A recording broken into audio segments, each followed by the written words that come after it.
Miami Dolphins QB Tua Tagovailoa will look to build on his 2023 performance after signing a lucrative contract extension, but recent NFL history suggests it's not a given. The Miami Dolphins showed with their financial commitment they have all the confidence possible that quarterback Tua Tagovailoa will get them where they want to go at some point.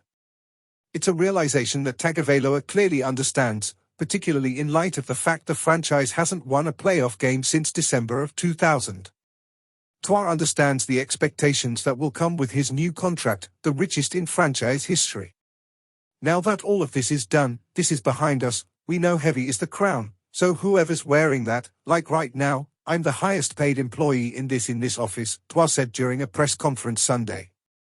I've got to get my whatever together, I've got to get that right and get our guys moving in the direction that we need to go, to be able to do those things. Tagovailoa is one of 3 quarterbacks to recently receive a second contract from the team that drafted him, along with Trevor Lawrence of the Jacksonville Jaguars and fellow 2020 draft class member Jordan Love of the Green Bay Packers. All 3 of them will be facing extra scrutiny this season, like there could be any more scrutiny on Tua, but that's a different conversation for another day, along with looking to buck an ominous trend when it comes to quarterbacks in their situation. Simply put, way more often than not, a quarterback's production dips in the first season after signing that big money extension. While circumstances vary, and this doesn't mean we should assume anything regarding Love, Lawrence, or more importantly Tua's projected performance in 2024, there clearly is a trend.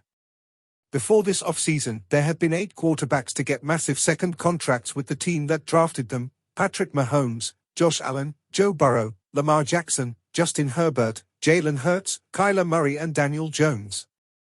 Of those 8, 4 saw their passer rating drop, sometime dramatically, in that first post-extension season, the most drastic drop belonging to Allen, who went from a 107.2 in 2020 to a 92.2 in 2021, though he still led the Buffalo Bills to the AFC East title and had a brilliant performance in what should have been a massive playoff win at Kansas City if not the 13-second collapse. Maybe more importantly is the record for each QB in that post-extension first season, fully understanding that other facts play into that. The team giving the QB that big extension went on to have a worse record every time except once, the Baltimore Ravens going from 8-4 with Jackson as starter to 13-3 in 2023.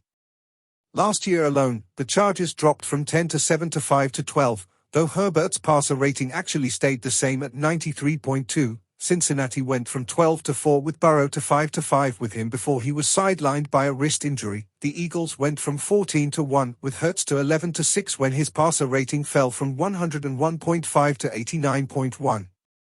Here's perhaps the creepiest, if that's the right word, factoid of all when it comes to a big second contract. Tom Brady signed his extension in August of 2002 and the Patriots went on to finish 9-7 that season and missed the playoffs, the only time in his career that Brady failed to make the playoffs, other than his 2008 season that ended after 1 game. But Brady and the Patriots rebounded to win the Super Bowl in the 2003 and 2004 seasons, so even that worked out well for the folks in New England. The Dolphins surely wouldn't mind that 1 step back, 2 massive steps forwards happening to them, even though it would cause a lot of consternation for a while. For now, though, the vibe is pure optimism that Tua and the Dolphins will be more like Lamar and the Ravens last season.